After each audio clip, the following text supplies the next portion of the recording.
Today I'm talking with Ross Patterson. Like many young Christians, he drifted away from God in his teenage years, but God had not forgotten him. He led Ross to a point where he rededicated his life back to God. Since then, God has led him on an amazing journey to places like Egypt, Saudi Arabia, Israel and Turkey, doing what he loves most, researching biblical sites. Ross has shared his findings with many audiences around the world. So Ross, thank you for joining us today. Thank you, Julie. So I understand that you were brought up as a Christian. Can you tell us about that, please? Yes, I was brought up in a Christian home, believing in the Bible. Went to Christian schools and, had a faith, so to speak. I was even baptised at age 11. Mm-hmm. But in my teen years, as many young people do, we sort of drift out. We didn't see the relevance in church, shall we say. It wasn't an anti-God rebellion, but just lost interest in church and went out into the world, began working. And so that was my prodigal son experience, shall we say. Mm. Until I was working in London, actually, working in an office near Fleet Street doing computer programming. And God led me to a point where I was being convicted. I was under strong conviction. What am I doing with my life? Was what I was brought up to believe as a child true or not? Is there a God in heaven who loves us? Or is it a fairy tale? Real basic questions. And so I got to a point where I could see how meaningless life was if there's no God. If we're here by chance, then why not just live it up? If you get killed, so what, Yeah. But if there is a God who loves us and died for us and is trying to redeem us, it changes everything. If that's a reality, we need to respond. And so with my Christian upbringing, sitting in that office in London, I just said, okay, Lord, I surrender. Life's pointless, absolutely pointless unless you exist. So here I am, do what you want with me. It was like a total submission, total surrender at that point, sitting in that office. And I can tell you that was the biggest turning point in my life ever. So what happened from there? Well, that was interesting. I was working in London, computer programming, and life changed. But what was interesting, the change was in people I knew suddenly were contacting me saying, come out, let's go to the movies, let's go to this party and so forth. It was kind of like, what struck me was the change in people's attitude towards me, almost like, I thought, this is interesting, there's a war going on here. If God is true and he's trying to lead me one way and these people are trying to pull me another way, I thought, that's not coincidental. And I had so many interesting experiences. I don't want to bore you with all the details. Why don't you give us an example? Okay, here's one little example. When I committed my life back to God, I wanted to follow him 100%, wherever he led. And I fell into a trap, and this is a trap for new Christians, is taking every impression I got as God speaking to me.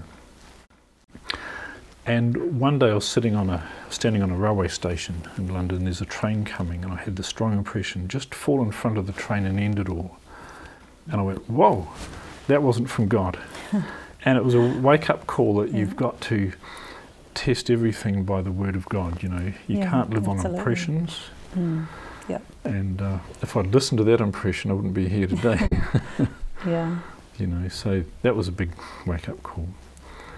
So you were in London, God changed your life. What happened next? Well, God took me on a journey back to the faith I was brought up in. In London at the time, there was a vegetarian restaurant run by Adventists. And I was heading back to New Zealand. And they said, if you're going through New York, stop and see our friends in the sister restaurant there. So I thought, okay, that'll be nice. Then I thought, why not spend a weekend there? And they said, yes, spend a weekend there. They've got a lovely place in the country and everything. So I went there with the intention of spending a weekend in New York. And I ended up spending 6 months there. Oh, wow. And so I worked in this restaurant. It was right in the shadow of the Twin Towers at the time. This is back in the 80s. And wonderful experience. After that, I travelled around the States visiting institutions like Weimar, Wildwood and other places. Came back to New Zealand, and it was a bit of a anticlimax because people in New Zealand didn't appreciate what Adventist lay people were doing in the States. So you came back to New Zealand and it was a bit of a letdown for you. What did you do about it? Well, I did find people in New Zealand who were keen on doing ministry work, finally, and that was really good. And through that, I heard about the discoveries of Ron Wyatt. Now, when I first heard about Ron Wyatt back in the 80s, it was through a visiting American speaker, and it sounded so far-fetched about finding the Ark of the Covenant and the whole circumstances.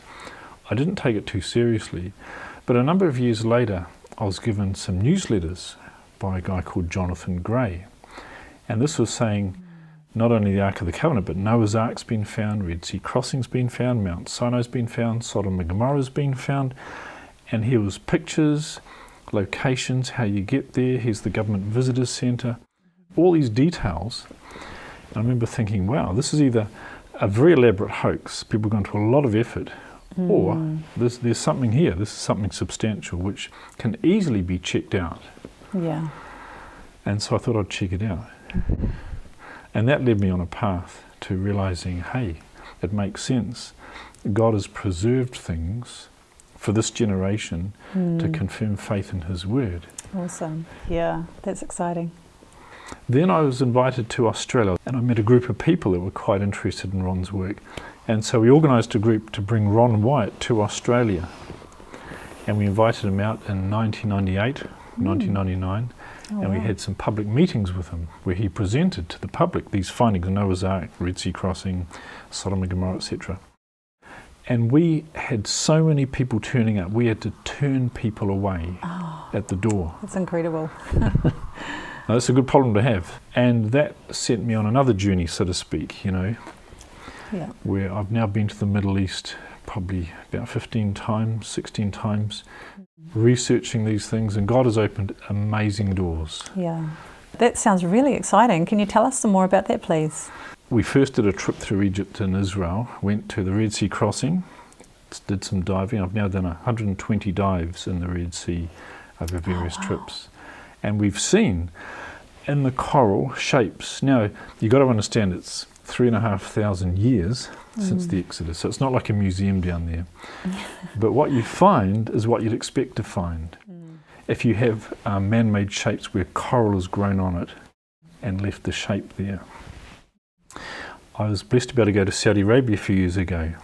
And again, everything that Ron Wyatt and Jonathan Gray shared is exactly as you find. The mountain there, the blackened peak, the altar at the base, everything is there. We've been to Sodom and Gomorrah and other sister cities. And again, we took samples ourselves back to New Zealand to a lab here, had it analysed, and the test results are consistent with what you'd expect from cities made of limestone burnt with sulphur.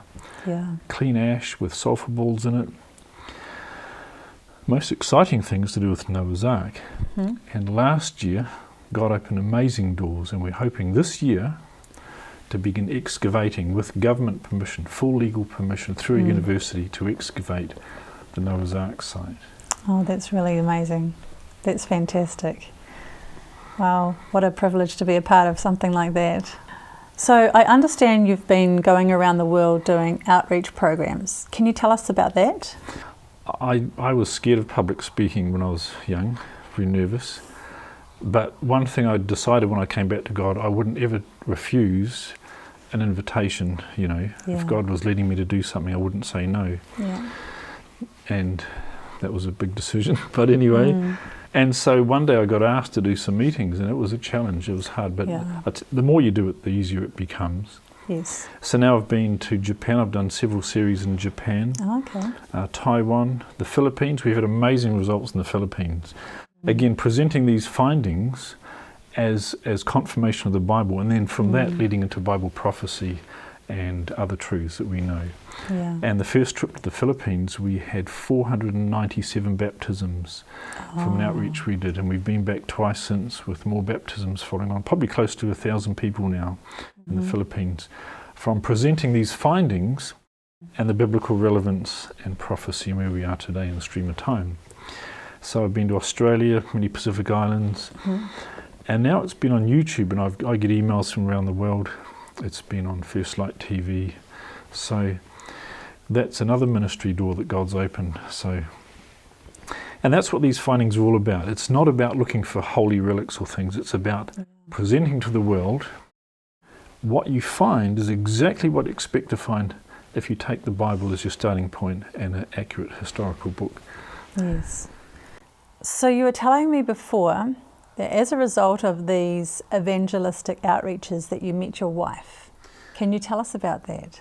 Yes, that's another blessing from these programs. I was invited to do a series here in the Waikato in Te Araha, and the minister suggested before we start that I'd come and do a couple of services at the church.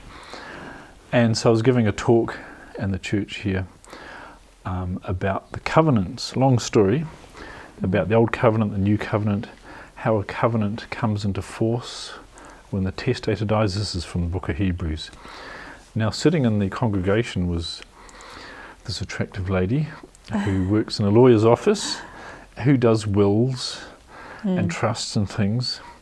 And so she was listening from a legal mind point of view, you know, and I was going through the process in the Bible, how, like the Bible says, a testament is a force, you know, after the testator dies.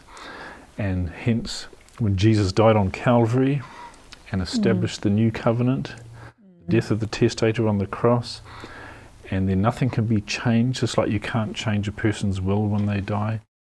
And she hadn't heard that before. I got this from a Joe Cruz talk. It was really nice illustration Joe Cruz used.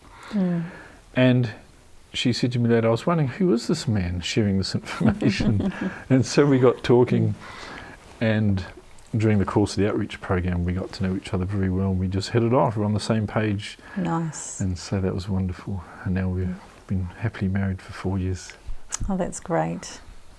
So Ross, why do you think God has used you to do this amazing work? If I can quote Ron White, he was asked similar things when he was doing this work, and he said, maybe I was the only one available, we'll put my hand up. And I feel the same way. There's nothing special I've done. People ask me, or say to me, I wish I could do what you're doing. And I say, you can. I'm not a qualified archaeologist. Maybe I took the effort to go and check these things out, and maybe most people couldn't be bothered. You know, so again, I'm nothing special at all, but maybe I just took the effort to do these things. Do you think part of it was taking a leap of faith? Absolutely, because I know a lot of people would hear these things and go, wow, there's so many claims out there, I'll just leave it alone. But I thought, if this is true, it's significant, it's worth pursuing. So I took the time and effort and money to go over there and check it out, which maybe most people don't. And I guess that took me down a path, set me on a course, and ended up with today, we're going to be excavating Noah's Ark with the full permission of the government. That's fabulous. So Ross, what would you say to a person who is just starting out on their faith journey?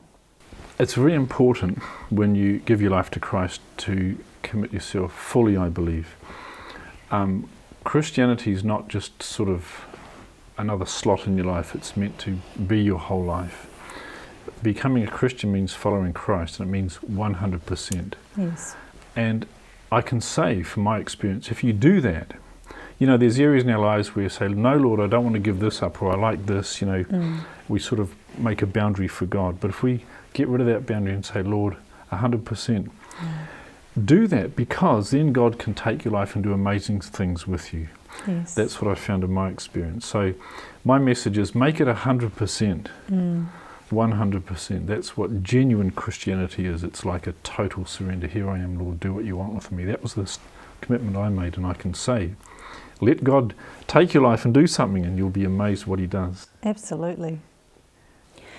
Thank you so much, Ross, for coming and sharing your testimony today about what God has done in your life and how He's led you, and about the work that you've been doing. You're welcome, Julia.